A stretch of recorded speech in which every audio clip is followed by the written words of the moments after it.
In today's video, I talk about impermanence and why embracing that the only constant in life is change allows us to step into our power.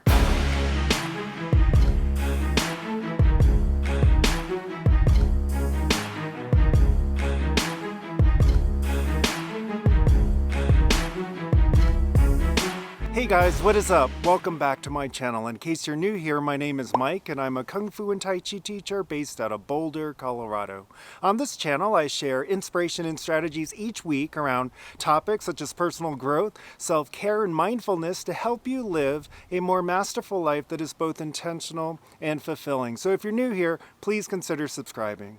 Eastern philosophy talks about the impermanence of all things. That is, the people in our lives, the places that we live, the experiences that we find ourselves in, they're always changing. It's the same for the stars in the sky, the trees in the forest, the cells in our bodies. Everything is coming and going, being born and dying. It applies to everything in the physical realm and to all of human experience. Even in the West, Heraclitus said the only constant in life is change. At times, this can feel like a very harsh reality, but change is truly something we should all strive to embrace. For it is in change that we have the opportunity to create what we want in each moment. It is in essence the foundation from which growth and expansion is able to spring forth.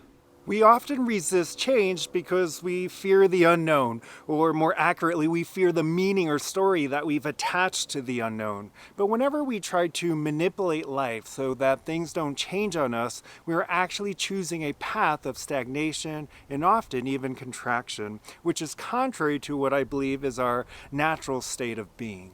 So if we can shift our perspective on change, we can see that constant change is actually necessary to have new possibilities, potential, and therefore personal power. It is by learning to accept that nothing is permanent that we are actually able to tap into our empowerment. It is only then are we free to actually make choices and take actions that align us with what we want and desire. And it is because of this freedom that makes it so important for us to take complete responsibility for our lives, to not blame outside of ourselves for not having what we want. When we blame other people, the government, our circumstances, we give away our power. Taking complete responsibility is actually the most liberating thing that we can choose to do. It is what I believe to be the meaning of purposeful and conscious living. Living with intention is one of the main pillars of the way of Kung Fu. It involves cultivating a deep awareness and understanding around our physical, mental, emotional, and spiritual bodies. All are important, as it is not possible to neglect any of them and still live an intentional and conscious life. In fact, they are all connected. By now, even Western medicine knows that there are links between, for example, the food we eat and our moods, or our ability to think clearly, or how our negative emotions can make us stressed, physically ill, or even bring on disease. That's why mind-body practices such as Kung Fu and Tai Chi are so powerful in this day and age. They help us to awaken and become aware of who we are on all different levels. For example, we intuitively know that just focusing on physical development doesn't necessarily bring about emotional intelligence, or that developing intellect by itself doesn't mean a person will automatically become healthy and fit.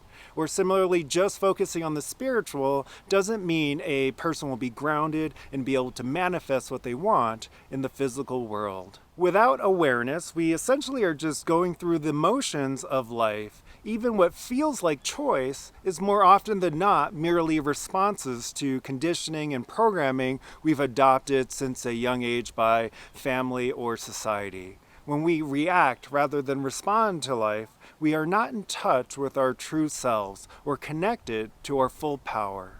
This is why it's so important to regularly practice checking in with ourselves and try to become aware of our bodies, our thoughts, and our emotions. In this way, we are able to better understand the programming we have installed within us, and whether it is serving our greatest good and in alignment with the life experiences we wish to create. And if not, we need to find ways that can help us to be able to shift from reacting on the one hand to responding from a place of conscious choice on the other.